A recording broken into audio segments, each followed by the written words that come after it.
Live on the Zone, September 14th, Canelo versus Berlanga. A legendary boxing rivalry, Mexico against Puerto Rico. You're gonna feel so much pain. Canelo has been destructive through the division, with win after win after win. You will see. But a fearless Berlanga is ready and coming for all the belts, unbeaten and hungry. On Mexican Independence Weekend, Canelo versus Berlanga, September 14th, live on The Zone with English and Spanish commentary. Buy now at thezone.com.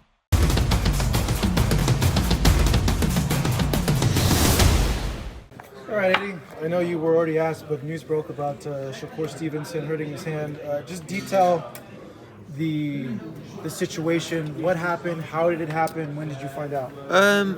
Limited info, really. Spoke to Shakur last night. He damaged his hand in camp. He's been training in Colorado, sparring, and went to get a scan last night, and he's torn the tendon in his knuckle. He had to go for immediate surgery, which he had this morning. He's out of surgery now. Very disappointed, obviously disappointed for himself, and we're disappointed for Shakur and Joe Cordina as well, and for Riyadh's season, but there's nothing you can do. It's quite a unique situation. As I said, operation complete, and now the road to recovery for a big 2025.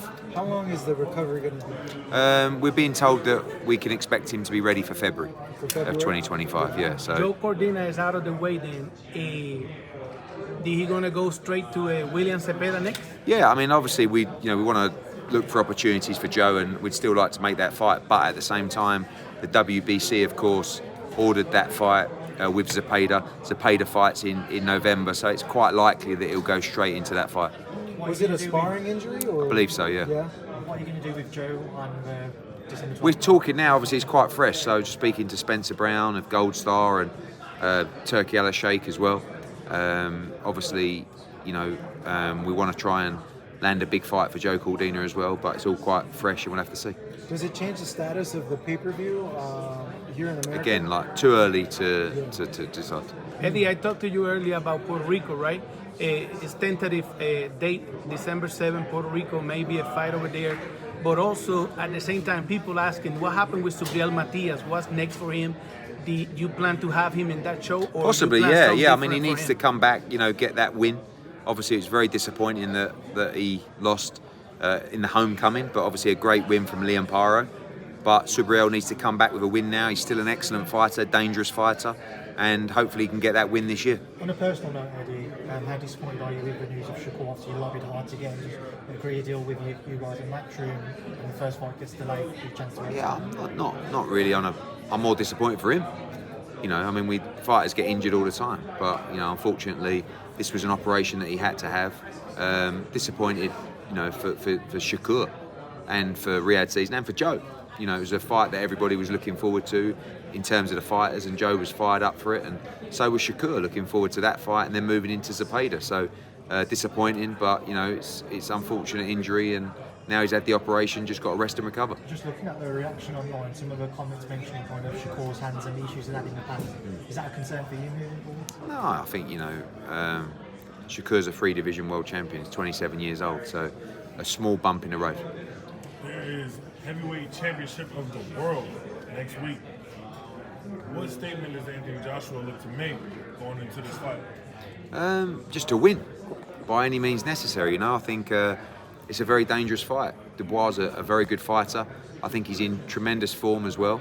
But AJ is looking sensational, and I believe he'll win and become a 3-time world heavyweight champion. Eddie, Andy Cruz. Andy Cruz came out in Los Angeles, great fight, put a stoppage out there.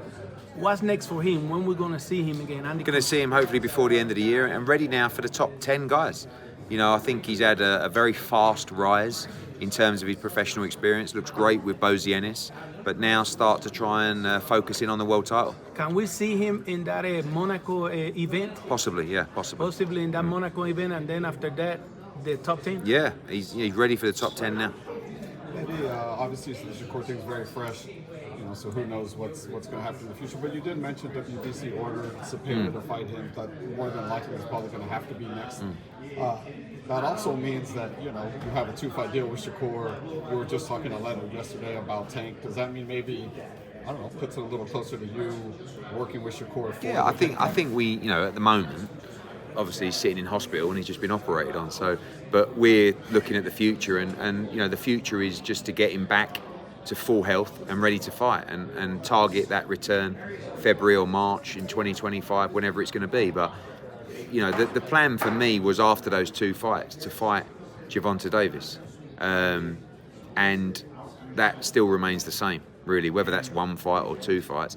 I look at Gervonta Davis, who I think is one of the best and most exciting fighters in the world, and I don't really know who the dance partners are moving forward. Even this November fight, I think it's going to be fascinating to say who is it actually going to be. If it's not Rayo, which Robert Garcia is saying it's not, I don't know who it is. And I don't think Gervonta Davis wants to move up to 140 and beyond to fight those guys, because I think it's a big physical disadvantage for him. So when you look at the mega fights for Gervonta Davis, especially with Ryan probably not making 140 anymore or whatever, it's Shakur Stevenson. That's the big fight. But obviously now the focus is on just resting and recovering and getting ready for early next year. Last 2 questions, please. 2 more. For Mexican media, what do you think? You're a close man to Canelo. You know him very well. You have worked with him. What do you think does Berlanga have to be the third man that has beaten Canelo? Only Mayweather and only people have achieved this. I think you have to take chances. You have to be very active in the fight, which is quite dangerous as well. But you have to come to win. Canelo is a very good counterpuncher. He's very clever as well, so you can't make silly mistakes. But you've got to force the pace. One thing that Bivol did very well is he outworked Canelo consistently, but he boxed him well, and he boxed him with a high output as well. You've got to try and hurt him if you can. We know that's difficult. He's not been stopped before, not been dropped properly before. But he is coming towards the end of his career. And you've got to hope as well that physically he's not the same fighter. But I think that Canelo, his output has dropped, and I don't think that he forces the pace anymore. I don't think he really forces the stoppage anymore. If you look against Munguia, you look against Ryder, you look against all these fighters where he's hurt people and he's not looked to finish the job. I think sometimes physically he's okay with just coasting out a fight. So you've got to match him or outmatch him in terms of output and make sure that you're active, and you've got to win rounds and you've got to take chances. It's very dangerous and it's a very tough ask. Eddie, would it be, I don't know, with the hurt hand, do you guys want to go into the Zepeda fight? Do you have to? You have to. Yeah, you won't do a tune-up for him to test out the hand? I don't see how you can. I mean, it's ordered. This was agreed that they had this interim fight, but Shakur's not going to want to have tune-ups and hang around. I think he's very confident about the Zepeda fight, but the key now is to get back to full health. Eddie, Sorry, that's it. Thank you. Something about Daniel Dubois and Joshua sparring. And That was the last question. What was your reaction? Just, at first the story was that he was carried out the ring. Now the story is that he got hit by a left hook, got wobbled, then they carried on the spar. I mean, when have you ever seen a fighter seriously hurt and carried on a spar? So the real story. But Dubois can punch. Of course, if he hits anybody clean, he's going to be dangerous. But we expect to win that fight by knockout next week. Thank you.